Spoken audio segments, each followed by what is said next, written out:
Chapter 51. Rimuru Pav. Well, it seems that Diablo is here, he should be here at any moment. And here he comes. My lord, I have completed the task that you gave me and returned. Diablo said as he appeared next to me and kneeled, and the people that he has brought are also with him. I see. That was my reply as I analyzed the people that he has brought with him. It is pleasant seeing you again, Lady Seal and Shizu-sama. Diablo greeted Seal and Shizu after greeting me, and to his greeting, they just gave him a nod. Well, let's see what we have here. One small, blonde-furred fox with 3 tails. So she will be one of my top subordinates, huh? Well, she certainly looks fluffy and cute. Another is a skeleton, he appears to be a lich-like being that wears clergy robes. So this is Adalman, huh? Well, I can see that he has potential in using magic. And with Adalman is another undead. He must be Albert, and the dragon next to him must be the undead dragon, the assistant of Adalman. Well, it's time to add them to our village. So these are the people that you brought, huh? They certainly have some potential in them, I remarked, once again focusing on Diablo. Yes, master. This is Adalman, the priest specializing in magic, and this is Albert, Adalman's right-hand man. The undead dragon also accompanies them. And the fox here is unnamed but is recognized as one of Clayman's 5 fingers. I've brought them as you instructed. If you allow me, I'd like to further explain how I recruited them, Diablo said after introducing them. Well, he has done a good job, and considering Diablo's successful recruitment, it's worth hearing about his adventures. I'm particularly interested in how he managed to persuade them to serve me because from their looks, it doesn't seem like he has forced or threatened them, it's quite the opposite. It looks like they have willingly decided to serve me. Fine, I'll allow you to explain further. I gave him my permission. With my pleasure, my lord. You see, with that, he started to explain his adventure. Well, explaining what he said seems difficult because during the explanation, he started to sprout some nonsensical details. So, you'll just see the flashback. Flashback. Diablo Pav. Ah, how wonderful, how delightful. My lord has given me an order, a personal and important task. What a bliss tilde.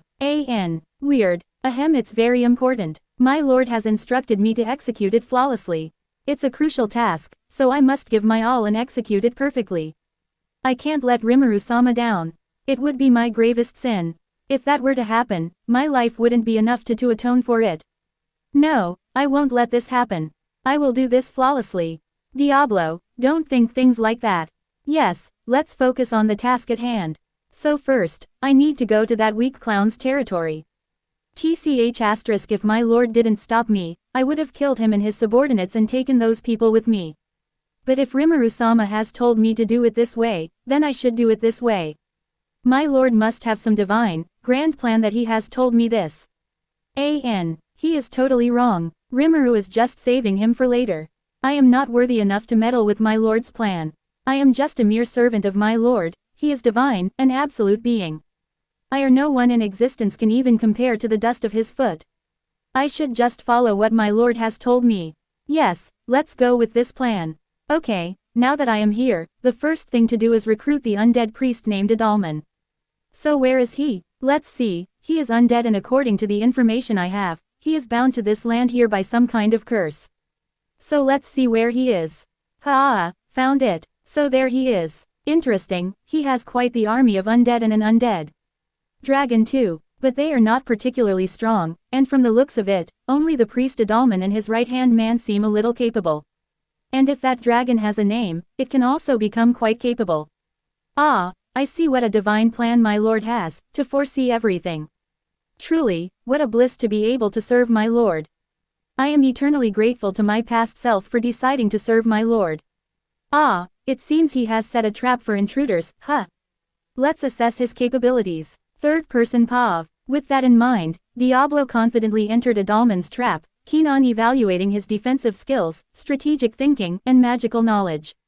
His ultimate goal was to secure the finest assets for his lord, which is why he chose this approach, eager to uncover Adalman's secrets and determine how they could benefit his master's cause.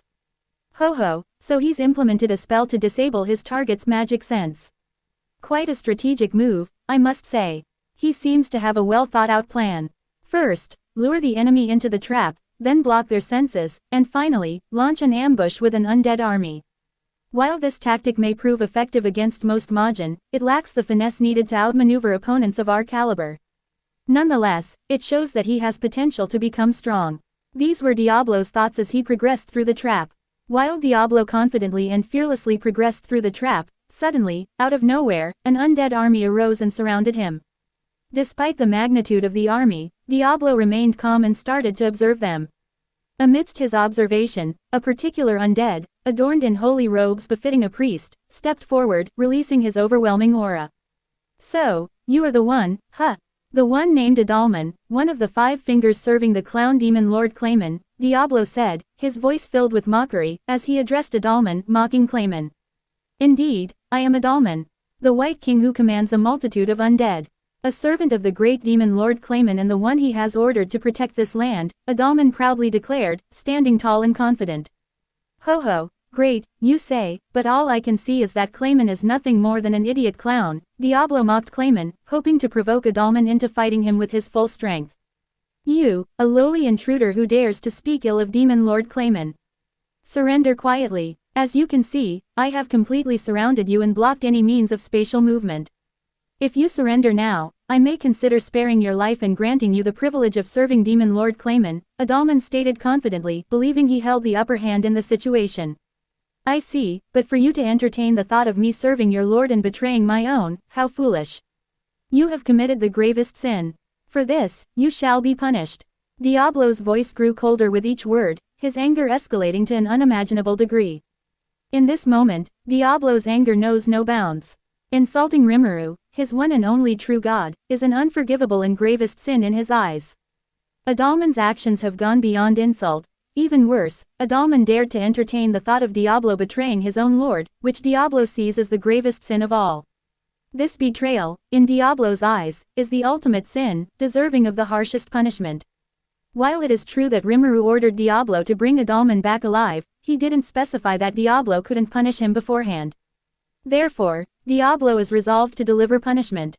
He will first punish Adalman for his sin and then fulfill his duty by bringing him to Rimuru.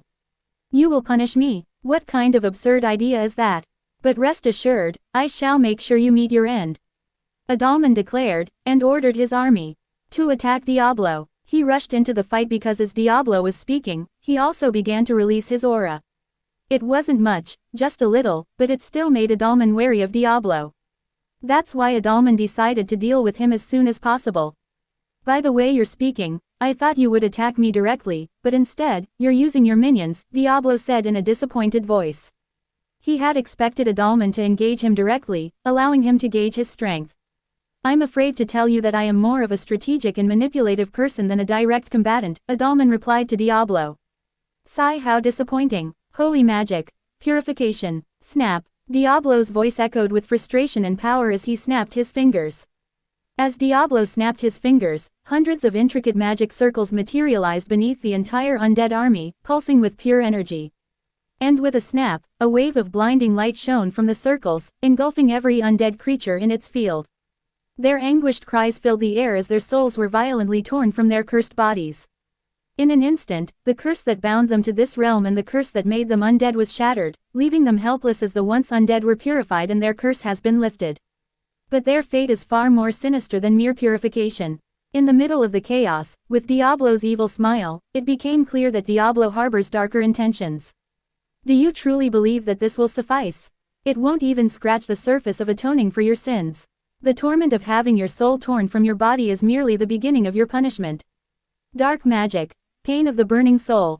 Snap." Diablo's voice echoed with malice, sending shivers down the spine of even the bravest souls, as he once again snapped his fingers.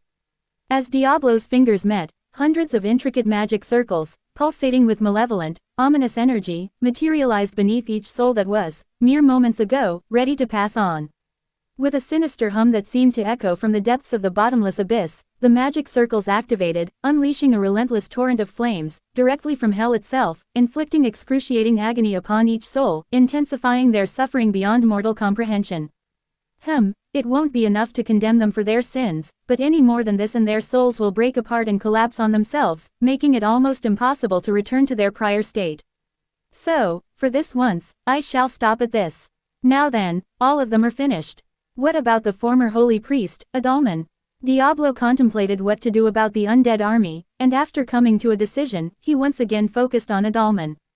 Whoa, what, what are you? You, despite being a demon, how are you able to use holy magic? Adalman, despite witnessing the agony of his army, instead of mortifying, started to ask about magic. But it seems that it caught Diablo's attention. Ho, I find your will quite strong to be able to speak directly to me even after witnessing the punishment of your subordinates. Holy magic, you say? It's simple. I believe in my God. If you truly believe in miracles, if you truly believe in God, then anyone will be able to use holy magic. If you believe in God, then you will also be able to use holy magic, just like before, Diablo replied to Adalman, emphasizing the importance of faith. Through his every word, his unwavering devotion to Rimuru can be clearly seen. You lie. It cannot be possible. I was once. After hearing Diablo's words, Adalman lost his composure and started to ramble about his past, how he became an undead, and how he lost his faith in Luminism. After Adalman's rambling, he attempted to use holy magic. Miracle, disintegration on Diablo, but Diablo swiftly overtook his spell and nullified it. Following their conversation, Adalman's eyes finally opened. Adalman had a change of heart and decided to pledge his allegiance and undying loyalty to Diablo's master, the true God. Because Adalman happily accepted Rimuru as his true god, Adalman was spared from punishment by Diablo. With this development, the first part of Diablo's mission was accomplished, leaving only the task of finding the fox. Upon successfully recruiting Adalman, Diablo proceeded to infiltrate Clayman's castle. Inside, he spotted a fox in the company of Clayman. Since Rimuru hadn't specified any prohibition against appearing in front of Clayman, and given that it wouldn't disrupt Rimuru's plans which were non-existent at the moment, Diablo decided on a direct approach. Ah, are you the clown demon lord known as Clayman? Diablo questioned, his voice carrying tones of suspicion, curiosity, and mockery, as if he were toying with Clayman. Despite being fully aware of Clayman's identity, Diablo chose to play with him a little. You, who are you? How did you get here? Tell me. Who are you? Clayman's voice trembled with a mix of caution and anger as he demanded answers from Diablo, the unexpected intruder in his domain. Me, I am but a servant of my great lord, the true God. Now, hand over that cryptid fox you possess, Diablo responded calmly, his words full of mockery as he showed his authority. Nine Tails, what are you talking about? What do you want? No, how did you get here in the first place? Clayman continued to bombard Diablo with questions. Well, if you won't cooperate, then I'll have to make you, Diablo threatened, his voice firm as he hinted that he will meet the world of pain if he doesn't comply with him, while releasing a small amount of his menacing aura. Why? You think you can scare me? You fool, I am one of the 10 great demon lords. I am Marionette Master Clayman. Now that you're here, you won't leave alive. Go, my servants, kill him. Clayman, feeling threatened by Diablo's presence, reacted with defiance and ordered his minions to attack Diablo. At Clayman's command, the cryptid fox, which was sitting on a desk alongside a metalloid demon, attacked Diablo. However, much to their and Clayman's dismay, Diablo swiftly eliminated the metalloid demon and immobilized the fox. How weak! What kind of demon lord are you? Instead of facing me yourself, you ordered your men. How disappointing! You haven't even awakened yet. Pathetic. I must remind Guy that my lord has already instructed him not to admit any weak individuals to the Demon Lord Council, Diablo continued, expressing his disdain after dealing with the metalloid demon and the fox. What? How? What do you mean you have to remind Guy? How do you know him? And how do you know about Demon Lord awakening? Who are you? Clayman exclaimed, his confusion and frustration palpable. You are not worthy of knowing about me and my lord. As for Demon Lord awakening, it's simple. I am an awakened demon lord myself, unlike you.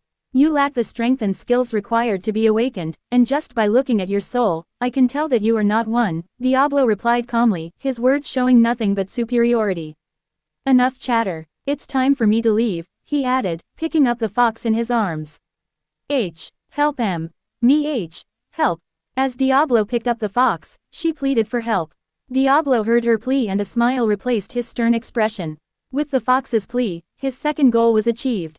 If he freed the fox and she agreed to join his master, his task would be complete. The thought brought a smile to his lips. With this in mind, Diablo decided to release the fox. I see. In that case, let me set you free. If you wish, you can join me and serve our lord, Diablo said. With a wave of his hand, he broke the curse on the fox and set her free. What are you doing? Leave that fox immediately. It's mine, Clayman demanded, his voice filled with anger and desperation as one of his powerful servants was taken away by Diablo. However, his protests fell on deaf ears as Diablo merely gave him a quick death glare. Be quiet, you clown. Diablo replied in a bone-chilling voice, accompanied by a menacing death glare. Without waiting for Clayman's response, Diablo swiftly teleported to Adalman. But before leaving, he cast a small spell directly on Clayman's soul, ensuring that he would experience a significant amount of pain for some time. Now that my mission is complete, let's get going, Diablo said to Adalman and the fox, preparing to teleport them to Rimuru. However, before he could initiate the teleportation, he sensed something from Clayman's castle. A demon summoning, huh? Ah, I see, so that's what my lord is planning. Truly marvelous, Diablo muttered to himself, before teleporting to Rimuru's location along with his new recruits. Flashback end. Well, that's what happened, and I'm sure it only shows Diablo's weirdness even more. Oh well, now that the flashback is over, let's proceed with the current situation. So, Adalman, and you, Fox. Both of you have chosen to become my subordinates. I asked them one last time. I'm certain that Diablo had ensured that they would say yes, but it's better if they say it themselves. Yes, Sir Great Rimuru-sama. Diablo Dono has already told us about how great you are, and now that we are in your highness's presence, I can wholeheartedly agree with each of Diablo Dono's words. My lord is truly marvelous, great. My lord is the one and only true god. I had barely given them permission to speak when Adalman started spouting nonsense. Ah, great, another Diablo, but he's still somewhat less of a simp than Diablo. Cring, I need to stop him now. Okay, I get it, just give me your answer. I told him in a stern voice, if I recall from my past experiences with Diablo. From those encounters, I can say that a stern voice works well in this kind of situation. Please forgive us, your holy highness. I shall give my life to condemn this sin of speaking like this in front of my great lord. And here he goes again. He truly is just like Diablo. Just tell me, do you want to become my subordinates? I asked him once again, and for the last time, in a very serious voice. If I don't, he'll start praising me again as if praising me is life's only purpose. Ah, please forgive me, my great lord, and let me become one of your subordinates, even if it's the lowest. I, Adalman, along with my right-hand man, Albert, and this dragon, pledge our eternal and undying loyalty to you. Please accept us as your subordinates. Adalman finally said. Well, that's good. Now only the fox is left, I remarked, looking at the fox. I also pledge my eternal and undying loyalty to you, my lord. Following Adalman's example, the fox also pledged its loyalty to me. Okay then, as a symbol that you are my subordinates, I will give you names, I declared. With that, I named the fox, Kumara, and as I named her, she went into her evolutionary sleep. I should also name her Tails once she wakes up. Yeah, it will be a good idea. After her, I named the undead dragon, Venti, and when I gave her a name, she evolved and attained a humanoid form. And for Adalman and Albert, I just renamed them. Now that the naming is done, I will assign you your tasks. Diablo, take Kumara and bring her to Apito to let her rest there. Adalman, you can stay with Diablo for a while and learn about magic, I instructed them. The tasks were nothing special. In fact, at this moment, I didn't even need them. Then the question arises, why did I order Diablo to recruit them? Actually, the answer to this question is very simple because I have a plan in mind. Considering the recent developments, like Rudra's weakening soul and his near arrival, I've made some changes to my previous plan. Initially, I was going to follow the same path as my other timeline variant until I gathered all my important subordinates, which is up until the time when Clayman called a Walpurgis in that timeline. But now, I have a new plan, and sticking to that timeline won't be beneficial. Besides, if everything happens exactly as before, it would be boring, and there would be no point in starting this adventure. That's why I've decided to change things up. Now, I'll follow the same course of action as in that timeline until the orc incident because I only lack 2 more individuals to complete my top subordinates. By the time the orc incident concludes, I'll have recruited them. So, I'm letting the events play out as they should until the orc incident, excluding the part where I recruited the primordials, Adalman, Kumara, and some other stuff. However, these changes doesn't alter things until the orc incident, so it's acceptable. After the orc incident, I'll follow my own plan, which is different from the events that occurred in that timeline. So let's see how things turn out. To be continued.